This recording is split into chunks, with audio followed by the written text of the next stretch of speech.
إن الحمد لله نحمده ونستعينه ونستغفره ونعوذ بالله من شرور أنفسنا ومن سيئات أعمالنا من يهده الله فلا مضل له ومن يضلل فلا هادي له وأشهد أن لا إله إلا الله وحده لا شريك له وأشهد أن محمدا عبده ورسوله لا نبي بعده وبعد. Para hadirin jamaah salat zuhur Masjid Nurul Huda yang saya muliakan, kita masih membahas keutamaan orang yang menangis karena rasa takut kepada Allah, karena rindu berjumpa dengan Allah. Dari Anas bin Malik radhiyallahu anhu, beliau berkata, khataba Rasulullah sallallahu alaihi wasallam khutbatan ma sami'tu mithlaha qat. Nabi sallallahu alaihi wasallam pernah menyampaikan khutbah yang belum pernah aku dengar khutbah seperti ini sama sekali. Faqal, di antara yang beliau sampaikan, "Lau ta'lamuna ma a'lamu la dhahiktum qalila wa la bakaitum katsira." Seandainya kalian mengetahui apa yang aku ketahui, kata Nabi, seandainya kalian mengetahui apa yang aku ketahui, niscaya kalian benar-benar akan sedikit tertawa dan banyak menangis. Nabi SAW mengetahui apa yang tidak ketahui, yang kita tidak ketahui, karena beliau SAW diperlihatkan oleh Allah syurga, diperlihatkan neraka. Kata Nabi, kalau kalian tahu apa yang tidak aku ketahui, kalau kita ini menyaksikan syurga, menyaksikan neraka, tidak akan bisa kita banyak tertawa. Yang terjadi, kita akan banyak menangis. Ketika Nabi menyampaikan pesan ini, faghatta ashabu Rasulullah sallallahu alaihi wasallam wujuhahum wa lahum khanin. Maka para sahabat beliau menutup wajah mereka sambil terisak-isak, yakni menangis mendengarkan apa yang disampaikan oleh Rasulullah sallallahu alaihi wasallam. Maka di dalam hadis ini Nabi sallallahu alaihi wasallam menyebutkan bahwa orang yang mengetahui secara yakin, meyakini dan terus mengingat terkait perkara-perkara akhirat, di antaranya syurga, neraka, kematian, maka itu akan mendorong dia untuk lebih banyak menangis daripada banyak tertawa. Kematian saja, al-maut. Orang kalau betul-betul menyadari dirinya akan mati dan teringat dengan kematian, itu tentunya dia akan hidup dengan hati-hati. Dia akan menjaga dirinya dari perbuatan-perbuatan maksiat. Dia akan menjauhkan dirinya dari hal-hal yang melalaikan. Orang kalau ingat mati, itulah mengapa Nabi SAW menyuruh kita untuk memperbanyak mengingat mati. Bukan mengingat sekali-kali, disuruh kita memperbanyak. Aktsiru dzikra hadimil ladzat. Perbanyaklah, kata Rasulullah, mengingat kematian. Termasuk hal yang bisa mendorong kita untuk menangis karena takut kepada Allah, baca terkait dengan kondisi peristiwa-peristiwa setelah kematian. Baca pula peristiwa-peristiwa yang terjadi di padang mahsyar. Kemudian baca pula kondisi penghuni neraka. Baca pula kondisi penghuni neraka, surga. Kenikmatan surga, kenikmatan neraka. Itu di antara sebab yang bisa menimbulkan rasa takut dan membuat kita menangis karena takut kepada Allah dan menangis karena rindu kepada surga Allah. Kalau kita tidak pernah membaca terkait tentang itu, tidak pernah tahu dan tidak pernah mau tahu, susah kita untuk menangis. Demikian pula yang membangkitkan rasa takut manusia kepada Allah adalah ma'rifatullah, mengenal Allah subhanahu wa ta'ala, mengenal keagungan Allah, mengenal kebesaran Allah. Itulah mengapa kita diperintahkan untuk mentadabburi, menghayati ayat-ayat Allah yang tertulis maupun ayat-ayat Allah yang ada di sekitar kita. Ayat-ayat Allah artinya bukti-bukti kebesaran Allah, yakni ciptaan-ciptaan Allah yang kita saksikan. Kemudian riwayat yang ke-447 ini juga memberikan petunjuk kepada kita, pelajaran agar kita meneladani para sahabat Rasulullah SAW, di mana mereka ketika mendengarkan khutbah, mendengarkan nasihat, mereka diam dan menyimak. Dan mereka betul-betul merenungi apa yang disampaikan oleh baginda Muhammad SAW. Dan ini merupakan pelajaran bagi kita tatkala kita mendengarkan khutbah, terutama khutbah Jumat. Maka hendaknya kita diam. Bahkan kita dilarang berbicara. Jangankan berbicara hal-hal yang tidak bermanfaat, berbicara untuk menegur saudara kita agar diam saja tidak boleh. Artinya kalau ada saudara kita berbicara di hari Jumat, kita tidak boleh menegur secara lisan. Jadi betul-betul kita dilarang untuk berbicara. Walaupun masih banyak di masjid-masjid kita lihat sebagian kecil saudara kita yang berbicara. Dan ini disebutkan di dalam hadis bahwa orang berbicara di saat khatib berbicara, maka dia telah melakukan perbuatan yang sia-sia, dan barang siapa yang melakukan perbuatan yang sia-sia fala jum'atalah, maka tidak ada Jumat baginya. Ini harus kita ingat dan ingatkan saudara-saudara kita.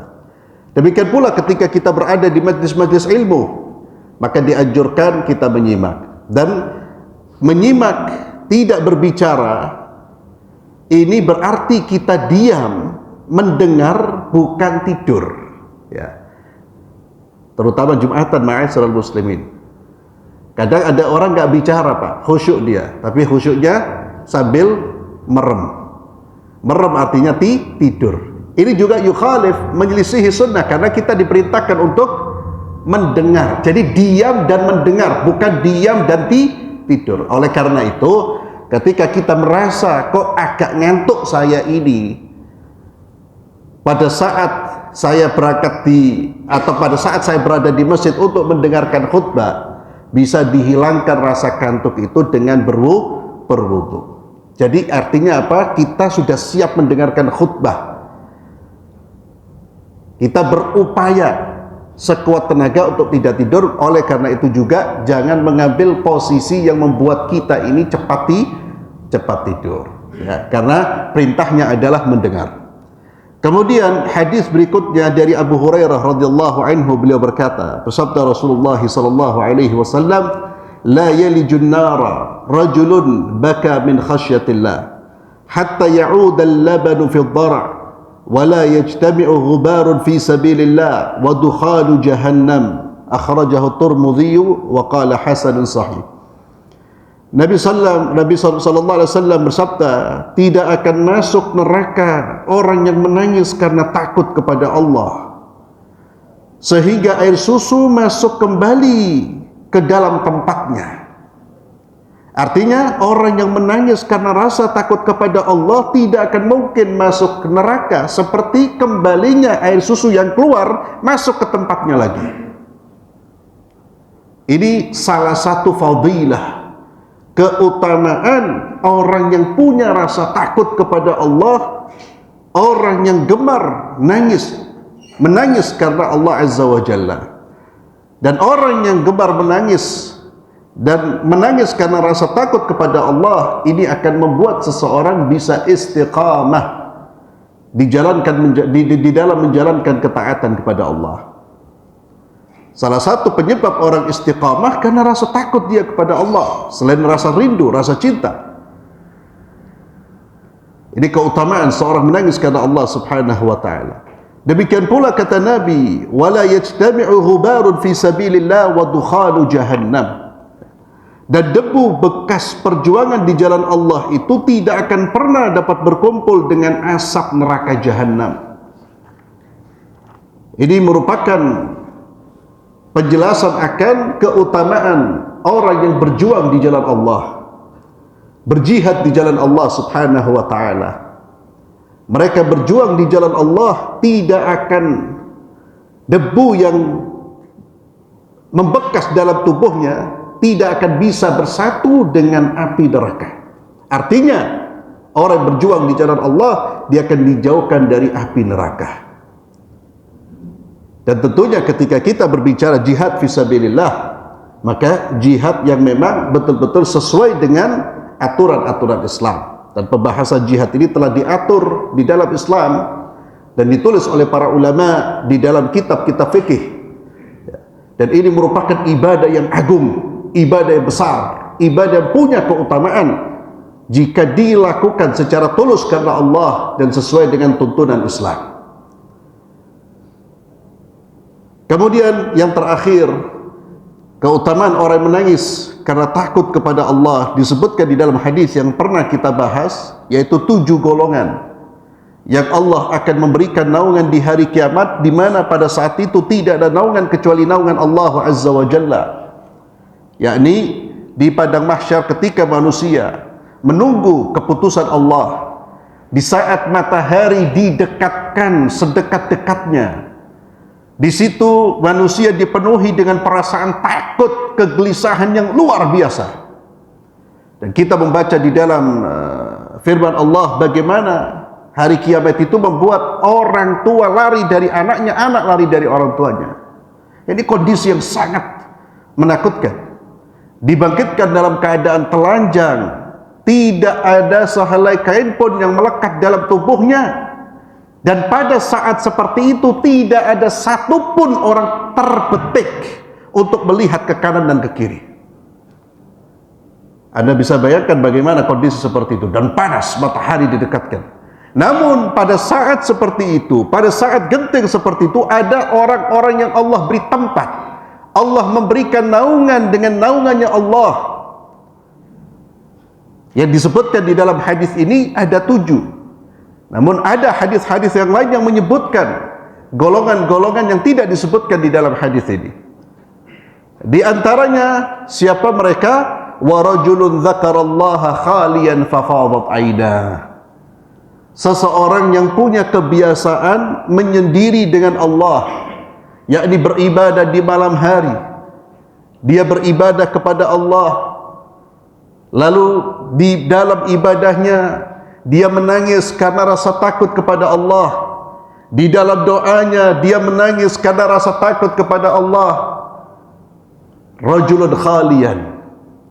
Khalian ini tidak ada seorang pun yang menemaninya, hanya dia dengan Allah Azza wa Jalla.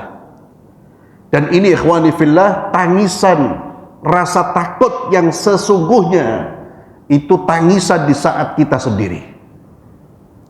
Itu ukuran. Di saat kita bersama-sama kita menangis mendengarkan ayat-ayat Allah, mungkin itu rasa takut kita karena Allah. Bisa jadi karena kita takut pada Allah, tapi bisa jadi karena kita ingin mendapatkan pujian. Tapi kalau tidak ada seorang pun bersama dengan kita, kemudian di situ kita menangis, bergetar hati kita, itulah tangisan kejujuran, tangisan rasa takut yang jujur. Karena tentunya dia tidak ada ingin dilihat oleh siapapun, karena tidak ada faktor di mana dia akan dilihat oleh manusia. Maka ujilah rasa takut kita kepada Allah itu di mana? Di saat kita sendirian. Alhamdulillah kalau dalam keramaian kita takut pada Allah, alhamdulillah itu kebaikan, Pak. Kalau dalam dan di tengah-tengah keramaian kita masih berbuat maksiat, itu berarti hilang rasa malu kita. Tapi jangan bangga ketika kita taat, terlihat takut, terlihat khusyuk di tengah keramaian. Jangan bangga. Itu bukan ukuran yang sesungguhnya. Ukuran sesungguhnya ketika kita berdua-duaan dengan Allah. Kita ibadah atau kita berdua-duaan dengan Allah, dan di situ ada peluang untuk berbuat maksiat, namun kita menghentikan nafsu kita untuk bertindak maksiat. Itulah takwa Allah yang sesungguhnya, dan itulah ukuran ketakwaan yang sesungguhnya. Wallahu a'lam bishawab. Ini yang bisa saya sampaikan, dan seperti yang antum lihat, kajian ini direkam, bisa antum lihat di YouTube apa Ustaz tadi? Masjid Nurul Huda. Masjid Nurul Huda Perak Surabaya. Dan insya Allah banyak manfaat karena kajian-kajian ringan, ya, kajian-kajian ringan, dan juga apa namanya, alamat medsosnya ada di luarnya. Nah, barakallahu fikum. Dengan itu, dengan kajian yang direkam ini bisa kita kirim ke kawan-kawan kita, ke saudara-saudara kita, atau bisa kita perdengarkan untuk anak-anak kita, keluarga kita. Subhanakallahumma bihamdik, asyhadu an la ilaha illa anta, astaghfiruka wa atubu ilaik. Assalamualaikum warahmatullahi wabarakatuh.